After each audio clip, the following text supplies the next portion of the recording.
இந்த அழகான மாலை பொழுதுல கோயம்புத்தூர் சரவணம்பட்டி பக்கத்தில் இருக்கிற கரட்டுமேடு ரத்தனகிரீஸ்வரர் முருகன் டெம்பிளுக்கு தாங்க வந்திருக்கோம்.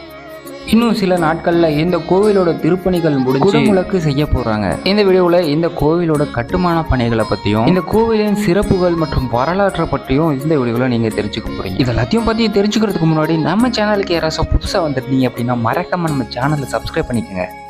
இந்த மலைக்கோவிலுக்கு நீங்கள் வரணும்னா கோயம்புத்தூர்லேருந்து சத்தியமங்கலம் போகிற வழியில் சரவணம்பட்டியை தாண்டி கரட்டுமேடு அப்படிங்கிற ஒரு பகுதியில் தான் இந்த மலைக்கோவில் அமைஞ்சிருக்கு. நீங்கள் பஸ்ஸை விட்டு இறங்கி ஆப்போசிட்லேயே பார்த்தீங்க அப்படின்னா இந்த கோவில் அமைஞ்சிருக்கு. அது மட்டும் இல்லாமல் மிகப்பெரிய பார்க்கிங் வசதியும் இருக்குது. இதுக்கு கட்டணமும் வசூலிக்கிறாங்க. நாங்கள் போன டைமில் ஆலயத்தின் திருப்பணி நடத்திக்கிட்டு இருந்துச்சு. வர்ற மாசி மாதத்தில் இந்த கோவிலுக்கு குடமுழுக்கு பண்ணுறதா இருக்கிறாங்க. அது மட்டும் இல்லாமல் இந்த மலைக்குன்றை சுற்றியும் கிரிவல பாதைகள் தயாராகிக்கிட்டு இருக்கு. சரி வாங்க முருகனை பக்கம் உள்ளே போகலாம். நுழைவாயில் முழுவதும் கட்டுமான பணிகள் நடந்துகிட்டு இருந்துச்சு. நுழைவாயிலில் இருக்கிற ரத்தனகிரி விநாயகர் பக்தர்களுக்கு காட்சி தயாராகிட்டாரு.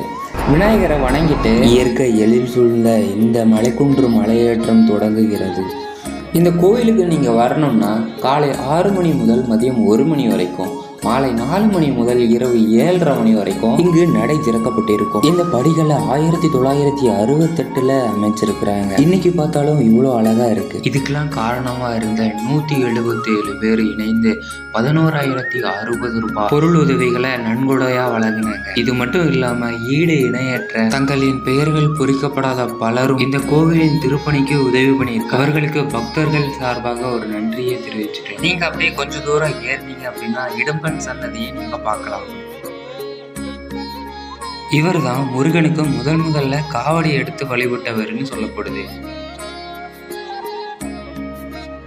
அப்படியே நீங்க கொஞ்சம் தூரம் மேல ஏறிக்கிட்டு இருக்கையிலேயே கன்னிமார்கள் ஆலயத்தை நீங்க பார்க்கலாம். அவர்களே நீங்க தரிசனம் பண்ணிட்டு முருகனை பார்க்க போலாம். அப்படியே நீங்க உள்ள வந்தீங்க அப்படின்னா சுயம்பு வடிவிலான ஒரு விநாயகரை நீங்க பார்க்கலாம். இவர் தானாக தோன்றியவர்னு சொல்லப்படுது. ஆலயத்தில் எங்கு பார்த்தாலும் கோவிலின் திருப்பணி மிக வேகமாகவும் சிறப்பாகவும் நடந்துகிட்டு இருந்துச்சு. ஏன்னா வர மாசி மாசத்துல கோவிலின் கும்பாபிஷேகம் நடக்க போகுது. இந்த கரட்டுமேட்டில் இருக்கிற அருள்மிகு ரத்தனகிரி மருதாச்சல கடவுளை பற்றி சிறப்புமிக்க வரலாறு ஒன்று இருக்கு. முன்னொரு காலத்துல அசுரன் இந்திரன் மற்றும் தேவர்களை பல துன்பங்களை செய்துட்டு வந்திருந்தாங்க. அதனால தேவர்கள் அனைவரும் அசுரனுக்கு தெரியாம வாழ்ந்துகிட்டு இருந்தாங்க. ஒரு நாள் இந்திரன் இருக்கிற இடத்த தெரிஞ்சுக்கிட்ட அசுரன் அவர்கிட்ட இருந்து தப்பிக்கணும் அப்படிங்கிறதுக்காக இந்திரன் ரத்தனகிரி மலைக்கு போறாரு. இதை தெரிஞ்சுக்கிட்ட குமர கடவுள் இந்திரனை தன்னோட வாகனமா மாத்தினாரு அப்படின்னு புராணங்கள் சொல்லுது.